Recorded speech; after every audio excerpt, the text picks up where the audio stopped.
Jumpa kembali di MDT Journey Inspiration of Life. Pagi ini saya coba mau sharingkan teman-teman dengan temanya belajar hidup melakukan dan memberitakan firman sampai lurus di pengadilan Tuhan di dalam akhirat gitu. Nah, ini maksudnya teman-teman, ini dasar dari tema ini adalah kitab Roma pasal 2 ayat 9 sampai 16 dan kitab 2 Korintus pasal 5 ayat 1 sampai 10 teman. Belajar hidup melakukan dan memberitakan firman ini ya, apakah kita bisa bertahan sampai pada akhirnya teman? Kadang-kadang melakukan firman itu waktu awal-awal kita mampu melakukan, tapi di tengah jalan berhenti teman-teman. Nah, ini akhirnya kan di ujungnya di dalam pengadilan Tuhan di dalam akhirat untuk bisa masuk neraka atau surga itu terhalang teman, karena kita berhenti gitu. Nah, begitupun juga saat kita mampu melakukan firman Tuhan, tapi waktu kita belajar untuk memberitakan firman Tuhan juga sama teman. Jadi ada momen-momen yang kita tertekan gitu ya untuk berhenti memberitakan firman Tuhan. Beda antara hidup melakukan firman Tuhan dan hidup memberitakan firman Tuhan. Ya, dari pengertian selama 20 tahun saya coba mencari Tuhan teman, melakukan firman Tuhan itu adalah sifatnya pribadi sekali teman.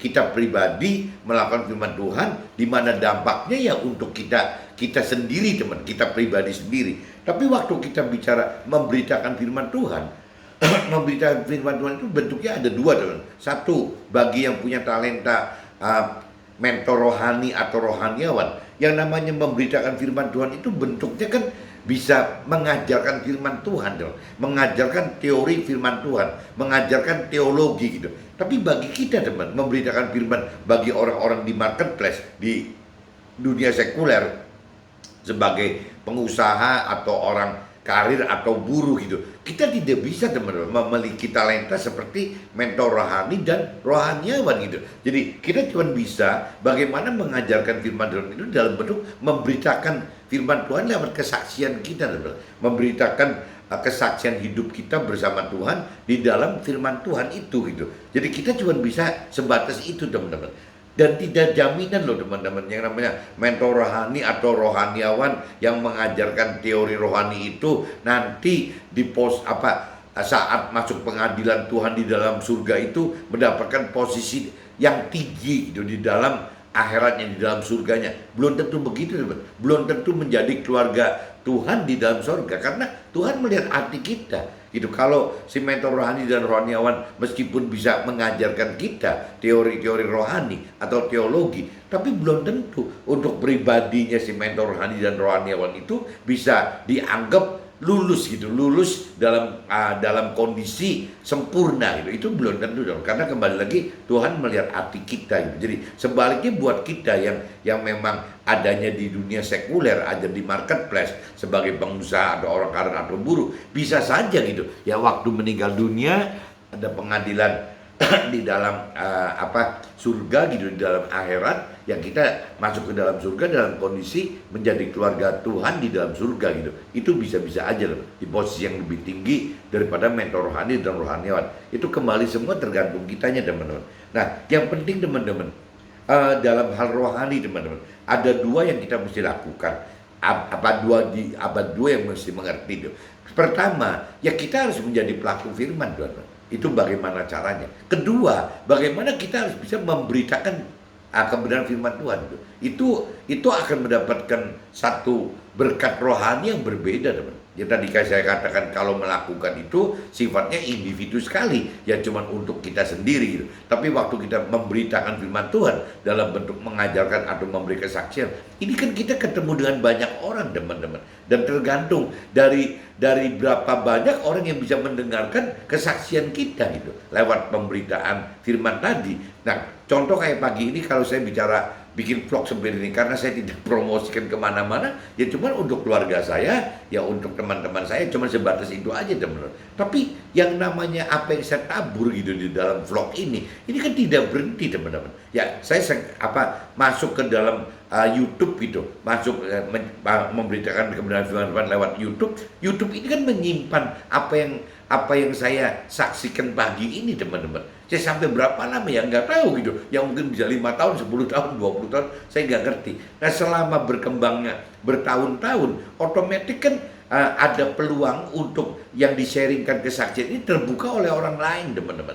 Jadi kalau saya amati, teman-teman sebenarnya kalau tergerak untuk bisa memberitakan kebenaran Tuhan lewat media sosial, ya ini zamannya, teman-teman. Karena dunia menggunakan media sosial itu sebagai ya untuk sarana prasarana untuk bagaimana mengembangkan usaha-usaha si duniawi tadi gitu. Nah, bagaimana dengan usaha-usaha rohani kita? Seharusnya sama, teman-teman. Jadi bagaimana teman-teman bisa coba membuat, kalau bicara cara menyampaikannya kan bisa bermacam-macam cara, teman-teman. Ya cuman yang jelas semua dengan niatan kita menjadi alat Tuhan untuk memberitakan kebenaran firman Tuhan dalam bentuk yang macam-macam sekali. Bisa juga cuma sekedar seperti membuat kalimat inspirasi, itu juga bisa. Ya kalau teman-teman senang berpuisi, bisa juga dengan berpuisi dengan dasar-dasar firman Tuhan. Kalau senang membuat quote gitu, ya bisa juga dengan membuat quote dengan dasar firman Tuhan. Segala macam, teman-teman, bisa diperbuat untuk memberitakan kebenaran firman Tuhan gitu, sesuai dengan talenta yang Tuhan berikan kepada setiap kita, teman-teman.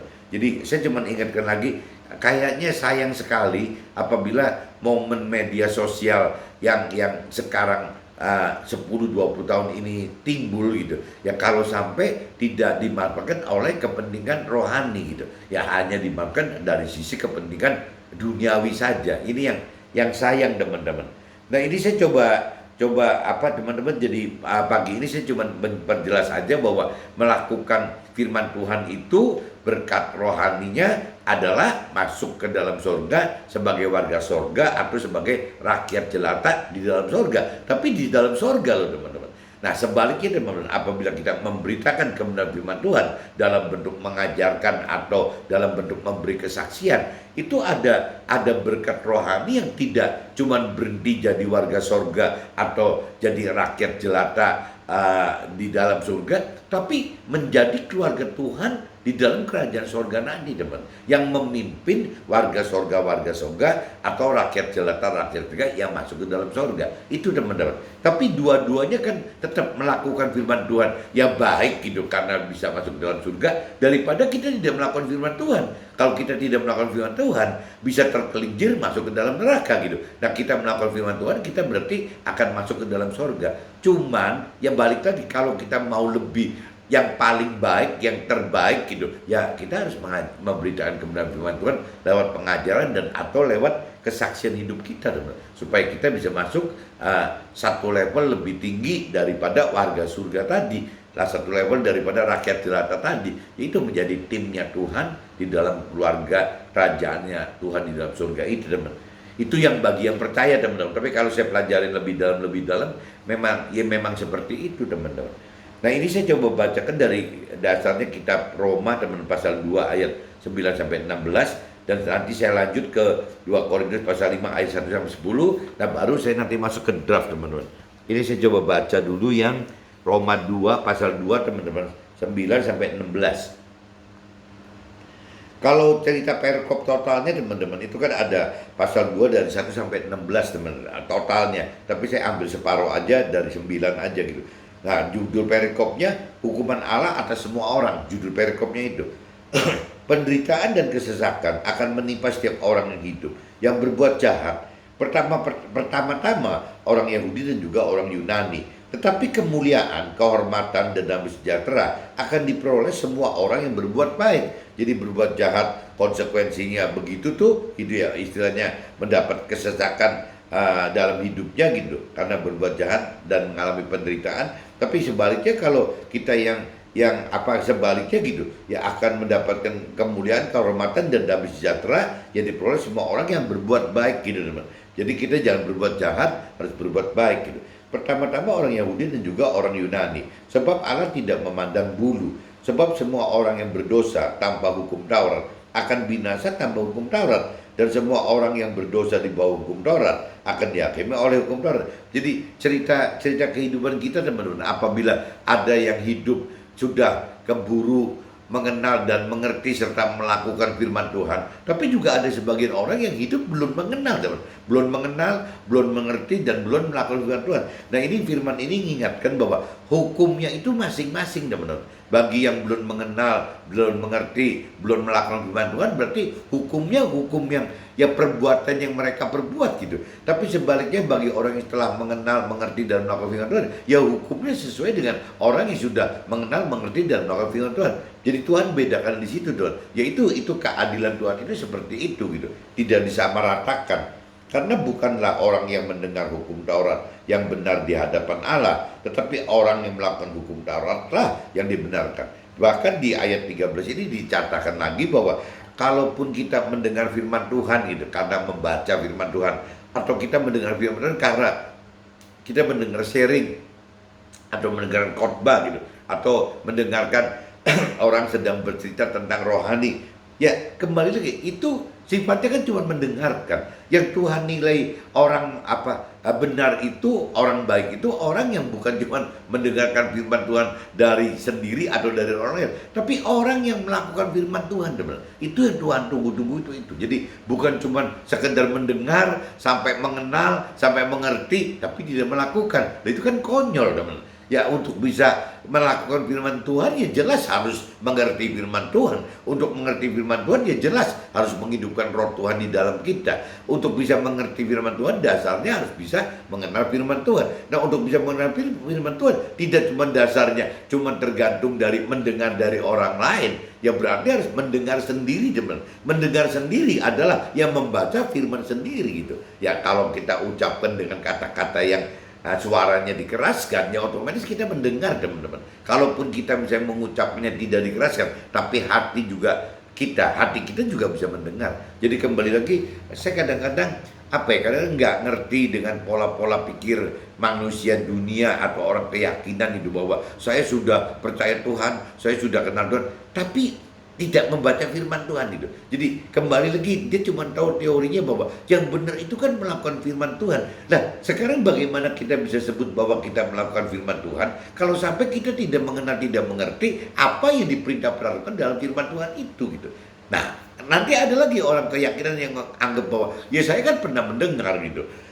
Banyak orang yang cerita, sharing atau khotbah, saya sering mendengar. Loh, kapasitas sharing itu sampai seberapa banyak gitu. Jangan-jangan seumur hidup kita sampai kita meninggal dunia, apabila kita tidak membaca firman Tuhan dari kitab suci, jangan-jangan kita cuma menguasai 5%, 10% dari total isi perintah peraturan firman Tuhan, teman-teman. Ya berarti kan bagaimana uber yang 90%-nya gitu. Ya mau nggak mau ya kita harus membaca firman Tuhan supaya kita bisa mendengar apa semua yang Tuhan perintah peraturan dalam firman Tuhan. Nah ini jadi kembali lagi, kalau dengan Tuhan itu tidak bisa, teman-teman, tidak bisa dengan hanya pikiran kita, perasaan kita, kehendak kita, tidak bisa sebatas itu, teman-teman. Karena jiwa kita, pikiran, perasaan, kehendak itu bisa menipu kita sendiri, teman-teman. Jadi mestinya kita justru bagaimana kalau bicara rohani itu bagaimana kita berpikir, berperasaan dan berkehendak sesuai dengan jiwanya Tuhan gitu. Nah jiwa Tuhan itu adanya di firman, teman. Jadi kalau firman itu tidak kita pelajari, tidak kita pegang sendiri, yang kita dibilang jangan-jangan ya kalau bicara kita umpamakan kita bercakap-cakap dengan Tuhan, ya vokabuleri perbendaharaan kata kita dengan Tuhan itu jangan-jangan cuma 5-10% dari total perbendaharaan kata yang total itu. Nah, kalau kita cuma punya 5-10%, ya bagaimana kita bisa lancar berdialog, berbicara dengan Tuhan? Ya kita umpamakan paling gampang, kita ketemu orang asing aja. Ya anggaplah misalnya mereka orang Jerman atau orang Italia, tapi tetap mereka nguasain bahasa Inggris gitu sebagai bahasa internasional. Lah kitanya bagaimana? Ya kalau kitanya pakai bahasa Indonesia, dianya pakai bahasa Jerman, kitanya nggak ngerti, dia pakai bahasa Inggris di tengah-tengah, kita juga nggak ngerti, kita bicara pakai bahasa Indonesia, nggak nyambung, teman. Dan nggak nyambung sama si teman kita turis ini yang dari luar negeri. Berarti kita minimal ya tidak usah belajar bahasa Jerman, berarti minimal belajar bahasa internasional, misalnya bahasa Inggrisnya gitu. Sehingga waktu kita belajar bahasa Inggris dan orang Jerman itu belajar bahasa Inggris, akhirnya kita ketemu di tengah, teman-teman. Nah yang konyol, teman-teman, kalau si Jerman itu misalnya menguasain cuma 5%, 10% bahasa Inggris, dan kita juga cuma 5% 10% bahasa Inggris. Nah, terus bagaimana cara berdialognya gitu? Ya pasti pakai dunia bahasa tangan, nggak bisa apa-apa gitu, bahasa tubuh nggak bisa apa-apa gitu. Nah sebaliknya, kalau si orang Jerman itu menguasai bahasa Inggris 100%, kitanya cuma 5-10% juga sama.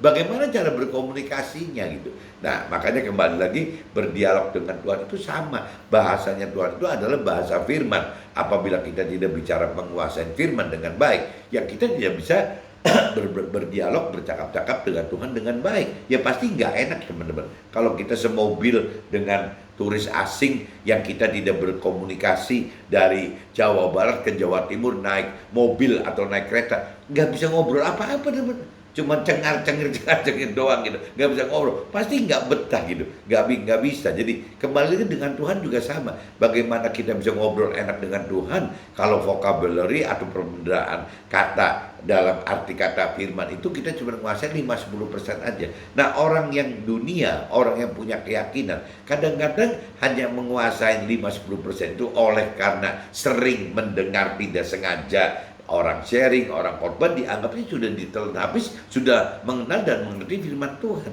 Nah waktu dipraktekkan berdialog dengan Tuhan, nggak ada yang diobrolin teman-teman. Ya akhirnya apa? Ya orang berkeyakinan itu ya lebih mau mendengarkan cerita-cerita dari dunia kan, karena di dunia percakapannya bisa lebih didengar gitu. Ya dari istrinya, dari anaknya, dari keluarganya, dari temannya, dari televisi, dari mana-mana, dari YouTube gitu. Semua didengar dari itu karena bisa nyambung gitu. Karena dia menguasai bahasa Indonesia 100% gitu. Nah ini teman-teman. Jadi untuk dengan urusan rohani itu kita harus bisa menguasai bahasanya Tuhan itu ya 100% dengan arti kata ya semua firman yang ada di dalam semua kata-kata kalimat yang ada di firman Tuhan kita harus bisa tahu teman-teman. Itu pun tidak mudah teman. Jadi kembali lagi kalau sampai kita udah membaca belasan kali, puluhan kali, bahkan katanya ada yang 105 kali sebelum meninggal gitu. Ya saya nggak ngerti, tetap kalau tidak ada bantuan dari Tuhan, menghidupkan roh Tuhan untuk mengerti firman Tuhan, itu juga tidak bisa kebuka teman. Apalagi kalau yang tadi dikatakan, yang sudah menguasai 100% perbendaharaan firman Tuhan 100% nih, tanpa ada bantuan dari Tuhan memberi pengertian, roh Tuhan memberi pengertian akan firman Tuhan, kita aja udah nggak ngerti teman-teman. Ya apalagi orang yang cuma menguasai firman Tuhan, ya cuma hanya dengan dengar-dengaran, tidak membaca sendiri, atau kalaupun membaca sendiri juga ogah-ogahan gitu. Ya cuma 5-10%. Lah bagaimana bisa mengerti teman-teman?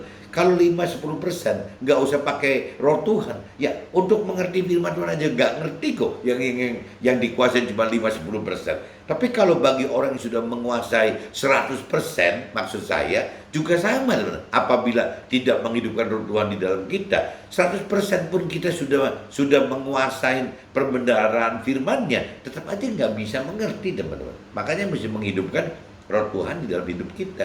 Dan waktu kita mengenal firman Tuhan dan menghidupkan roh Tuhan, baru teman-teman, ya kita dapat mengerti, mampu mengerti, dan akhirnya jadi mampu berani untuk melakukan firman Tuhan. Kenapa? Karena level imannya naik teman-teman. Dengan kedalaman pengenalan pengertian akan firman Tuhan, dan ditambah mengerti akan firman Tuhan, ditambah lagi keberanian untuk mencoba melakukan firman Tuhan, ya pasti kalau ia seperti itu kan berarti kan sudah berbuat, sudah melakukan gitu. Ya otomatis jadi makin berani teman-teman. Nah makin berani ini yang menyebabkan level imannya jadi meningkat teman-teman. Nah ini perlunya itu seperti itu teman-teman.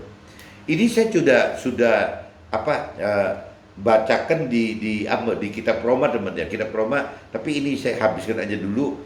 Sebab Allah tidak memandang bulu, sebab semua orang yang berdosa tanpa hukum Taurat akan binasa tanpa hukum Taurat, dan semua orang yang berdosa di bawah hukum Taurat akan dihakimi oleh hukum Taurat. Karena bukanlah orang yang mendengar hukum Taurat yang benar di hadapan Allah, tetapi orang yang melakukan hukum Taurat lah yang akan dibenarkan. Jadi ini tadi saya camkan di ayat 13 bahwa kita tidak cukup cuma mendengar saja, tapi kita harus melakukan firman Tuhan teman.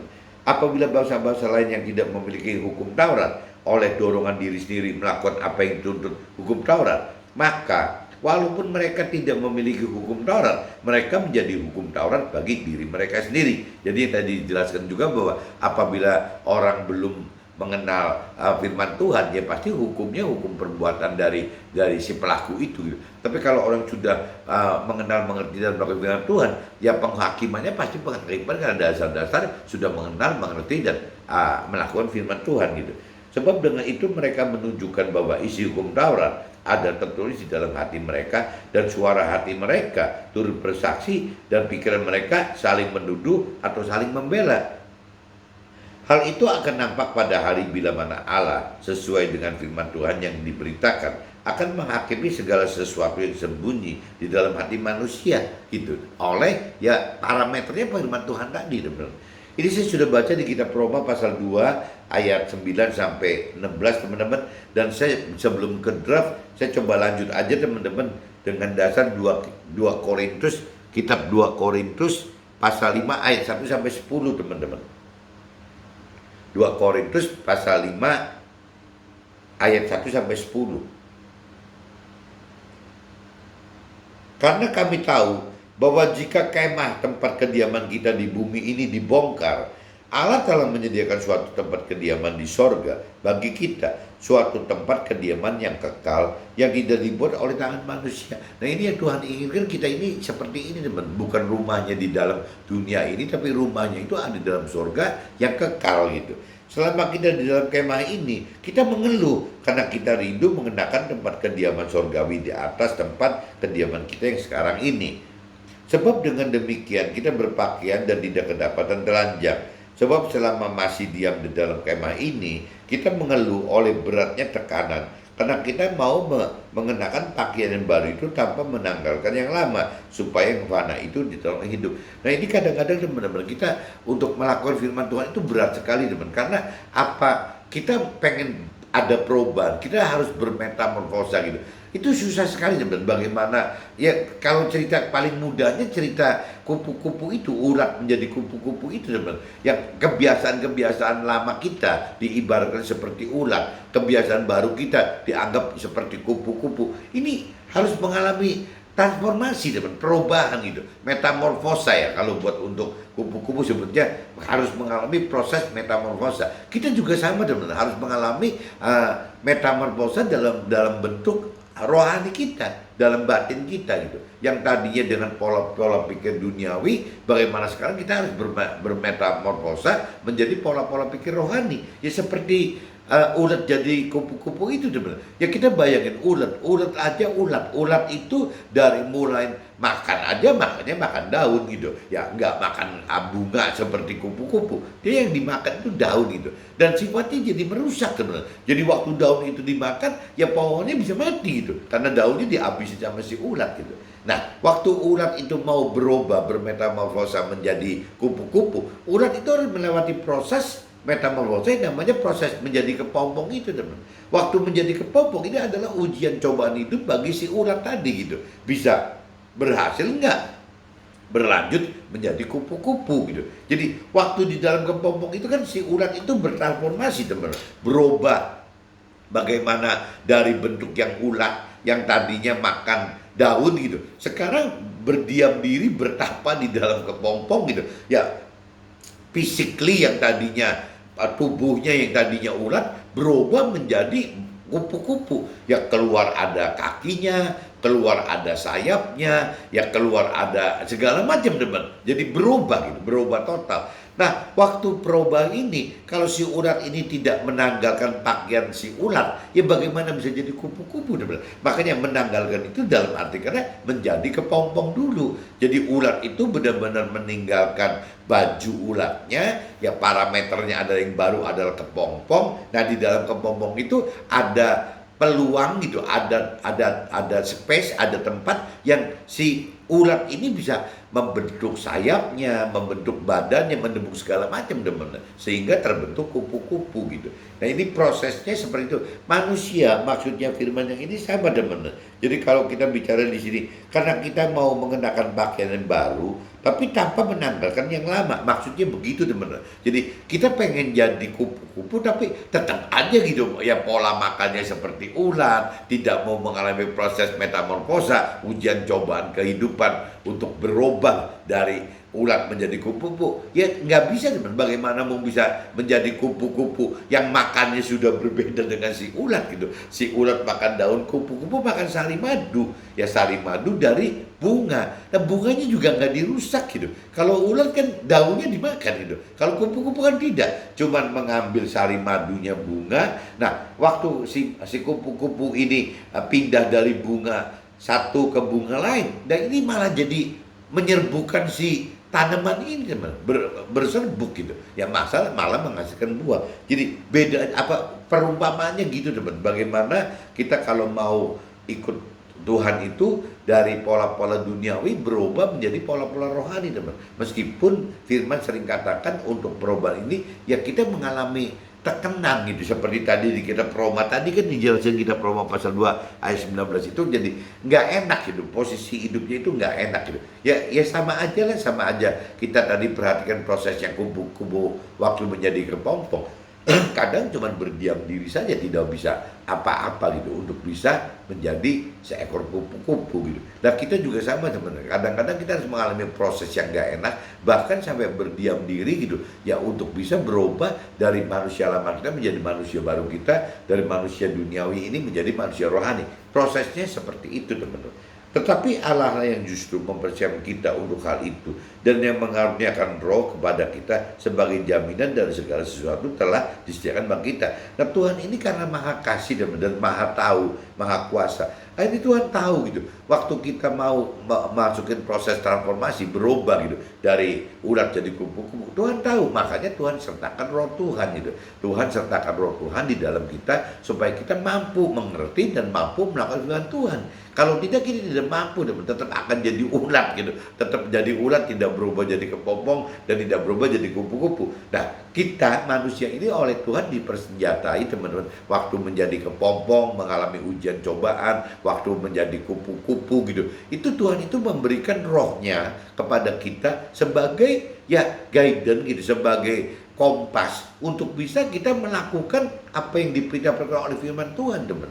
Jadi Tuhan itu memang untuk manusia itu benar-benar istimewa sekali gitu. Diberikan roh Tuhan kepada kita, di mana untuk bisa menempatkan roh Tuhan itu, Tuhan sudah sediakan dari awal ya, bahwa kita ini manusia terdiri tubuh jiwa roh, sehingga rohnya kita ini adalah baitnya roh Tuhan di dalam kita gitu. Nah itu Tuhan udah rencanakan semua buat kita, karena Tuhan benar-benar mengundang kita, memilih kita untuk bisa masuk ke dalam yaitu keluarga Tuhan di dalam kerajaan sorga. Meskipun waktu Tuhan mengundang kita, memilih kita, kadang-kadang kitanya malah berbalik tidak mau gitu, tidak mau memilih apa cara-cara ya, syarat-syarat orang dipilih gitu, yang nggak bisa teman. Sama aja orang ikut lomba nyanyi gitu ya lah, suaranya bagus tapi tidak mau ikut lomba nyanyi, dia cuma bisa nyanyi di rumah aja. Nah bagaimana bisa keterima ikut lomba gitu, ya nggak bisa. Jadi kalau bisa mau nyanyi ya lomba nyanyi ya harus mau datang ke tempat untuk diadakannya lomba nyanyi itu, untuk dites, diadu, di ini itu gitu. Ya seperti itu. Jangan sampai ada asumsi seolah-olah kita punya talenta menyanyi tapi tidak pernah ikut lomba. Ya berarti pasti nggak bakal ada istilah kata-kata jadi juara gitu, karena memang tidak pernah ikut lomba. Ya begitupun dalam hidup tuh. Nah, istilahnya kita kan seperti berlomba, ibaratnya bagaimana kita dari manusia lama, kita dari duniawi ini berubah menjadi manusia baru yang rohani ini kan seperti ibarat perlombaan teman. Nah ini yang tadi dikatakan di ujungnya tema itu kan, belajar hidup, melakukan dan memberitakan firman sampai lulus di pengadilan Tuhan, yaitu sampai ujungnya itu teman-teman.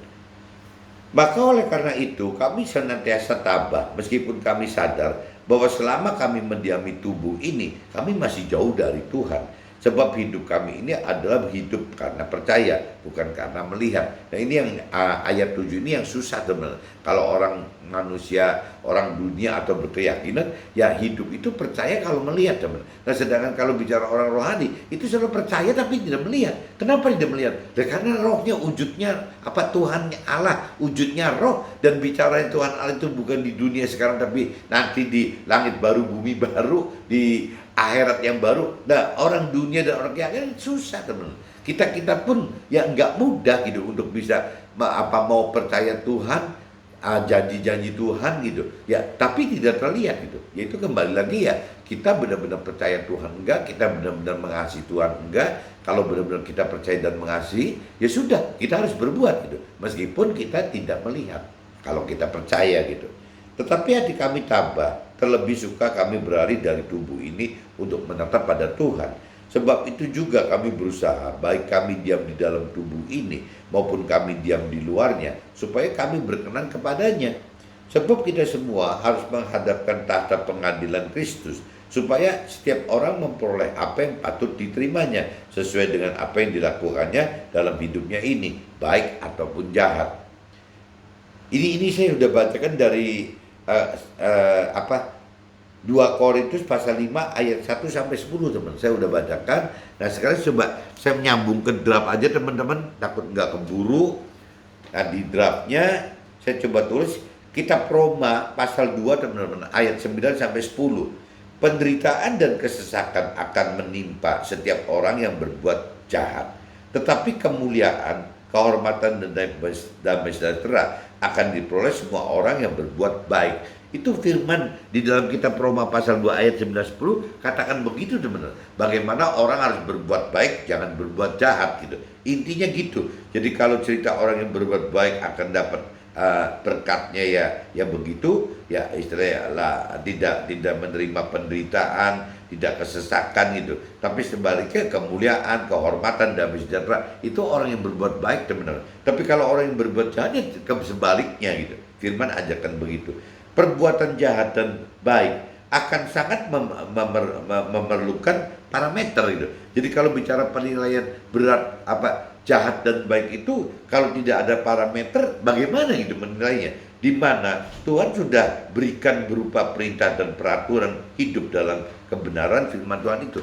Nah, untuk tahu baik dan buruk, baik dan jahat, teman-teman, kalau kita tidak mengenal parameter kebenaran baik dan jahat, kita akhirnya bisa tersesat kemana-mana karena kita nggak punya parameter gitu. Nah, Tuhan sebenarnya sudah menciptakan parameter keperbuatan baik dan jahat itu berupa firman Tuhan, teman. Jadi firman Tuhan itu adalah alat ukur ya, kita bisa tahu jelas gitu apa yang kita nyatakan berbuat jahat dan apa yang artinya berbuat baik. Jadi mudah kalau ada firman Tuhan. Selama itu melanggar firman Tuhan, ya berarti itu perbuatan yang jahat gitu. Selama kita melakukan firman Tuhan, ya itu namanya perbuatan baik, teman. Bahkan Tuhan ajarkan juga bukan cuma tingkat baik dan jahat, jahat dan baik saja, tapi jahat, baik dan benar, teman-teman. Ada tingkat berikutnya lagi gitu. Tingkat bagaimana kita harus menjadi yang terbenar gitu, yang paling serupa dengan perintah peraturan firman Tuhan dan paling serupa dengan rancangan dan kehendak Tuhan yang untuk kita menjadi sempurna tadi, teman. Jadi tingkat itu bukan cuma jahat baik. Orang dunia mungkin orang berkeyakinan tingkatnya cuma jahat dan baik, tapi kalau orang rohani yang harus bisa bicara sampai ke tingkat benar, teman-teman. Kitab Roma pasal 2 ayat 13. Bukanlah orang yang hanya mendengar oleh karena membaca atau oleh mendengar dari orang lain yang dianggap kenal di hadapan Tuhan, tetapi orang yang melakukan perintah dan peraturan firman yang dibenarkan gitu. Jadi ini tadi udah saya jelaskan bahwa banyak sekali orang dunia, orang yang berkeyakinan ya hanya sekedar mendengar ya karena sepintas membaca firman Tuhan atau sering membaca buku rohani atau apa, cuman sepintas aja gitu ya, anggapnya orang dunia dan orang keyakinan bahwa dia sudah kenal Tuhan, dia sudah percaya Tuhan gitu ya. Padahal kan tidak. Tadi saya udah jelaskan bahwa bisa saja ya mereka yang disebut merasa kenal itu cuma 5-10% dari perbenaran firman yang Tuhan ajarkan kepada kita gitu. Tapi karena mereka tidak tahu bahwa di dalam firman itu harus 100%, ya mereka sudah cukup puas dengan berhenti 5-10% saja. Nah, kalau 5-10% tadi saya umpama udah paling gampang gitu. Bagaimana bisa berdialog, bisa berdoa dengan Tuhan. Berdialog, berdoa itu kan berdialog dengan Tuhan, teman. Bagaimana kita ngobrol dengan, dan bagaimana kita bisa ngobrol dengan Tuhan yang tadi saya umpamakan. Kalau kita umpamakan orang teman kita, kalau kita bahasa asing, bagaimana bisa ngomongnya gitu? Nggak bisa. Ya, jangankan seperti itu, orang satu saudara kandung yang terpisah, satu misalnya di Indonesia, satunya di Amerika gitu, dari kecil loh, yang satu nggak pernah belajar bahasa Inggris, cuman Indonesia aja, di sana nggak pernah belajar bahasa Indonesia, cuman Inggris aja. Nah, meskipun kakak adik kembar gitu, kalaupun kembar nih ditemukan, tetap nggak bisa ngobrol. Bagaimana mau bisa ngobrolnya gitu? Karena tidak mempunyai perbedaan kata yang sama. Nah, ini sama, teman. Jadi kalau kita bicara dengan Tuhan itu, kita harus punya perbedaan kata yang sama dalam bentuk ya firman Tuhan tadi. Kalau kita bisa menguasai total firman Tuhan, ya kita pasti berdialog dengan Tuhan. Ya enak sekali, teman-teman. Ya setiap saat kita bisa berdialog gitu, bercakap-cakap dengan, ngobrol dengan Tuhan gitu. Tapi kalau kita benar-benar tidak mengerti agama, rasanya susah, teman. Susah sekali untuk bisa ngobrol enak, berdialog enak dengan Tuhan, itu susah sekali. Nah, ini cuman balik lagi orang dunia, orang keyakinan, kadang-kadang sering ngotot sendiri bahwa saya sudah mengenal Tuhan, pribadi Tuhan, saya sudah mengenal firman Tuhan. Tapi dalam prakteknya begitu gitu. Ya, tidak melakukan firman Tuhan sekali dalam hidupnya gitu. Ya cuma jadi orang baik. Itu pun kalau orang semacam ini, teman, sangat beresiko loh. Ya orang ini pengen jahat atau baik itu sangat beresiko. Kalau orang tidak mempunyai pegangan firman Tuhan, resiko tergelincir itu besar, teman. Ya seperti firman katakan orang fasik tadi kan gitu. Nah cuma ini bentuknya orang fasik itu kan jangan dibayang orang fasik itu jahat. Orang fasik itu jangan-jangan orang baik gitu, tapi tidak mengerti akan firman Tuhan, itu orang fasik gitu. Nah ini yang kita mesti pelajari, jangan sampai kita ini menjadi orang baik tapi sebenarnya orang fasik karena tidak mengerti firman Tuhan Allah gitu. Kita Roma pasal 2 ayat 14-15, teman. Tuhan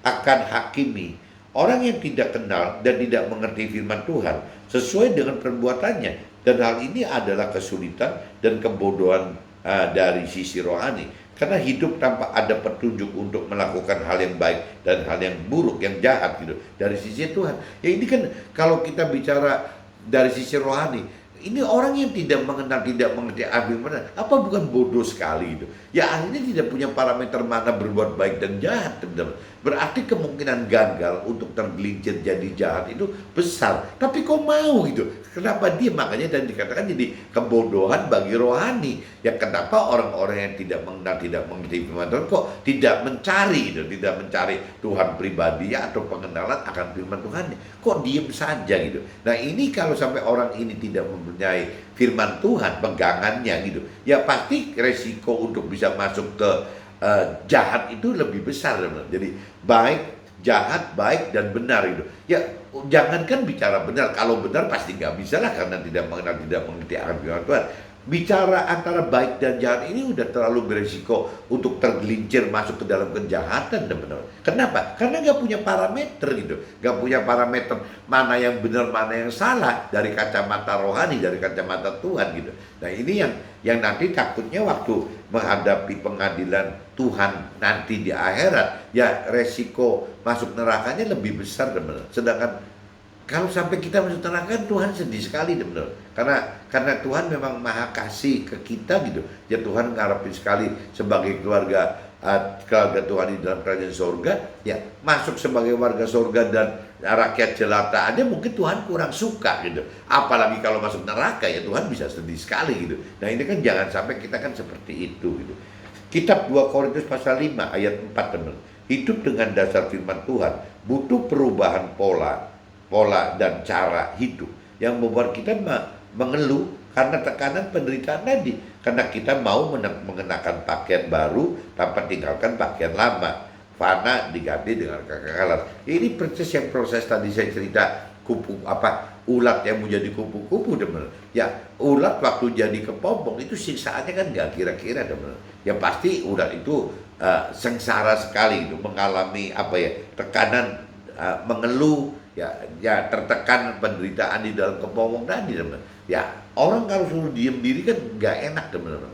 Nah cuman ya ada momen-momen proses yang memang Tuhan pengen kita berdiam diri gitu, ya untuk mengoreksi apa yang telah kita perbuat, benar atau nggak benernya, baik atau jahatnya, Tuhan kan minta seperti itu. Dan coba kembali lagi, kalau kita menilai jahat, baik, benar itu tanpa dasar firman Tuhan, jadi akhirnya terlalu sulit teman-teman untuk bisa menilai mana yang jahat, mana yang baik, dan mana yang benar. Yaitu kembali lagi jadi apa sih, perbuatan seperti ini kan jadi apa? Jadi kebodohan gitu. Bagi dari sisi rohani ya kebodohan gitu. Kecuali kalau memang mereka tidak tergerak untuk bisa mau mengenal Tuhan pribadi, firman Tuhannya gitu, tidak perlu mengerti akan firman Tuhan, itu ceritanya lain teman-teman. Ya berarti orang dunia itu akan katakan bahwa bodoh aja orang rohani kok maunya mempelajarin ya firman Tuhan. Udah tahu kalau firman Tuhan dipelajari itu harus dilakukan, dan dilakukan itu akan menimbulkan tekanan dan penderitaan. Orang duniawi bisa ngomong begitu loh ya, akan bisa terbalik dengan orang rohani gitu. Ya tergantung kembali dari kita-kitanya teman-teman. Kita ini mau dengan target dan sasaran apa gitu. Kalau kita mau bicara percaya Tuhan, mengasihi Tuhan, ya mau nggak mau kan kita harus bicara dari sisi kebenaran rohani teman. Duniawi harus kita robah. Tapi kalau kita tidak percaya, tidak mengasihi Tuhan, ya bisa saja lebih memilih hal-hal duniawi. Karena duniawi itu kan pasti pada ujungnya kan memang kalau lihat dari sisi awalnya, ya memang dunia itu kan miliknya iblis teman-teman, di dalam kuasa iblis itu. Jadi apabila kita tidak mengerti akan Tuhan dan firman Tuhan, ya ujungnya kita pasti masuk ke dalam rancangan kehendak iblis itu. Nah rancangan kehendak iblis itu ya tidak jauh-jauh bagaimana mentargetkan diri habis-habisan untuk mendapatkan target sukses duniawi, ya bagaimana untuk mendapatkan target kebahagiaan duniawi, bagaimana untuk bisa memenuhi kebutuhan duniawi. Ya targetnya seperti itu teman-teman.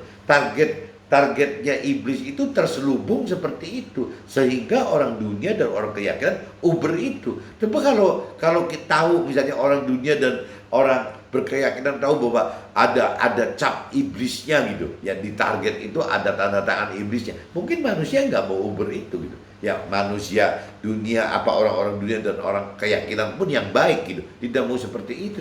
Cuman kan iblis dengan liciknya, dengan hebatnya itu bisa merubah image bahwa yang benar itu memang kembali lagi, yang benar itu ya harus bisa mencapai target sukses duniawi, ya kebahagiaan duniawi, pemenuhan nafsu duniawi. Kenapa? Karena itu masih hidup di dunia.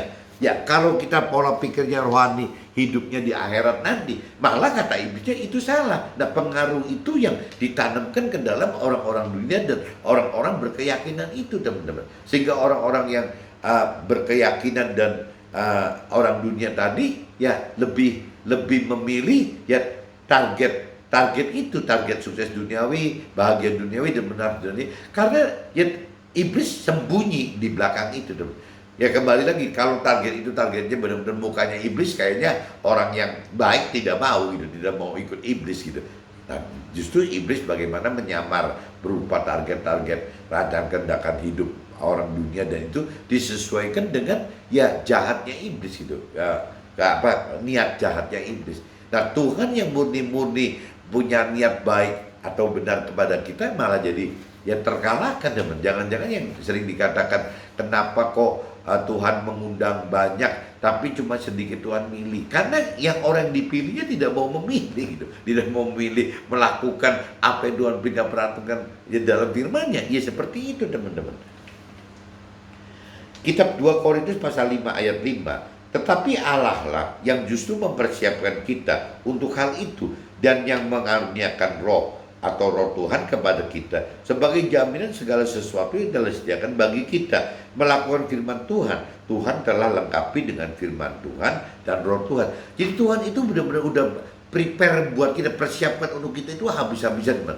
Bagaimana caranya supaya kita mendapatkan keselamatan di akhirat, bagaimana untuk mendapatkan damai sejahtera di akhirat, bagaimana untuk mendapatkan menjadi keluarga Tuhan di dalam akhirat, nanti di dalam surga gitu. Tuhan itu sudah persiapkan semua dong, dari mulai yang namanya firman Tuhan disiapin. Bahkan kalau cerita dari awal Nabi Isa, dikorbankan Nabi Isa itu untuk nebus dosanya kita loh teman. Dosa waktu dosa Adam dan Hawa, dan dosa yang selama kita belum terima Tuhan itu dipikul semua oleh Nabi Isa gitu. Ceritanya seperti itu gitu. Nah berarti itu. Kedua, Tuhan sudah meninggalkan waktu Nabi Isa wafat balik ke surga gitu. Ya, langsung Nabi Isa usul ke Tuhan memberikan roh Tuhannya. Ini kembali nih yang di ayat kitab 2 Korintus pasal 5 ayat 5 itu seolah tuh Nabi Isa yang minta untuk ditinggalkan roh Tuhan itu kepada semua manusia gitu. Bukan cuma orang Nasrani aja. Semua manusia diberi gitu yang namanya roh Tuhan itu. Nah berarti kita udah punya dua modal, bagaimana sudah ditebus dosanya, sudah diberi roh Tuhan, dan juga waktu Nabi Isa di dunia gitu, kan dia memberitakan perintah dan peraturan firman Tuhan kepada semua manusia gitu. Dan itu firman itu dari situ asal muasalnya, teman. Dicilid gitu oleh muridnya Nabi Isa menjadi kitab suci, teman-teman. Nah ini yang jadi pegangan kita sampai ini hari. Berarti kita sekarang itu sudah dapat semua, teman, dapat keselamatan dari dosa gitu karena memang Tuhan Allah mengorbankan Nabi Isa, ya mendapatkan roh Tuhan karena memang Nabi Isa usulkan supaya kita mendapat itu, dan Nabi Isa udah persiapkan kitab suci itu ya melalui bendel jilid si murid-muridnya itu, dan makanya kita sekarang jadi bisa membaca kitab suci gitu. Nah ini Tuhan berarti dari sana sudah prepare semua, teman, untuk kita bisa masuk ke dalam keselamatan akhirat, untuk bisa mendapatkan damai sejahtera di akhirat, yang untuk bisa jadi keluarga Tuhan dalam akhirat. Nah cuman ya nanti saya jelasin di poin akhir aja gitu. Kitab 2 Korintus pasal 5 ayat 10. Sebab kita semua harus menghadap tahta pengadilan Tuhan, supaya setiap orang memperoleh apa yang patut diterimanya sesuai yang dilakukannya dalam hidupnya ini. Ya, yang melakukan baik mendapat rewardnya baik, yang melakukan kejahatan berarti dapat rewardnya jahat. Cuman kembali lagi hari ini, teman-teman, saya sesuai temanya belajar hidup, melakukan dan memberitakan firman sampai lulus di pengadilan Tuhan di akhirat. Nah ini kalau kita urut tadi, apa sih maksudnya melakukan dan memberitakan yang tadi saya kupas gitu, bahwa sebenarnya kalau kita sudah lebih dalam mengenal mengerti akan firman Tuhan, urutannya itu bukan cuma jahat baik saja, teman-teman. Mesti ada 3, jahat, baik, dan benar gitu. Kalau jahat itu kan pasti konsekuensinya masuk neraka, teman. Kalau baik itu bisa masuk ke dalam surga, hanya menjadi warga surga atau rakyat jelata dalam surga. Tapi kalau yang Tuhan pengen itu benar, benar itu adalah menjadi keluarga Tuhan di dalam surga gitu, di dalam kerajaan surga. Nah berarti kan masing-masing kan harus berbuat, teman. Kalau cerita jahat, ya berarti orang yang tidak melakukan firman Tuhan gitu. Ya, orang yang berbuat baik berarti orang yang melakukan firman Tuhan menjadi warga surga atau menjadi rakyat dalam surga. Tapi kalau bicara orang yang masuk ke dalam keluarga Tuhan, itu harus bukan cuma melakukan firman Tuhan, teman, tapi harus bisa mengajarkan firman Tuhan itu. Nah, bentuk mengajarkannya selalu saya ingatkan ada 2 cara. Orang yang punya talenta mengajar teori rohani, teologi, ya berarti akan mengajar teori-teori rohani. Tapi bagi kita yang bukan talentanya mentor rohani dan rohaniawan, kita itu tugasnya mengajar ini dalam bentuk memberitakan kesaksian hidup kita, teman-teman. Kesaksian hidup kita bersama dengan Tuhan dan di dalam firman Tuhan. Itu loh, teman-teman, yang harus kita lakukan. Nah, kalau kita bisa melakukan untuk pribadi kita sendiri sudah selesai, ya kita coba belajar mengajarkan firman Tuhan itu dengan memberitakan kesaksian lewat yaitu kejadian hidup kita itu. Nah, waktu kita dalam posisi itu berarti kita sudah dalam kategori memberitakan kebenaran firman Tuhan. Nah, waktu kita memberitakan kebenaran firman Tuhan, ya apa yang Tuhan mau, kita serupa dengan perintah peraturan di dalam firman Tuhan, kita serupa dengan Nabi Isa sebagai sulung kita, dan kita juga sempurna seperti yang Tuhan rancang hendaki. Jadi sempurna di sini menurut pengertian saya itu identik dengan kita harus belajar tidak hanya melakukan firman Tuhan, tapi harus memberitakan kebenaran firman Tuhan. Baru yang namanya kita sempurna seperti yang Tuhan rancang dan kehendaki bagi kita semua, teman. Nah ini yang teman-teman coba gali, teman-teman. Jangan berhenti cukup pengen berbuat baik saja, akhirnya tidak sempurna, tidak benar gitu. Nah benar itu adalah selain melakukan firman Tuhan dalam hidup kita, individu kita juga belajar mengajarkan firman Tuhan lewat memberitakan firman Tuhan kepada sesama kita di seluruh dunia, teman, sebanyak mungkin. Oke, teman-teman, see you, bye-bye.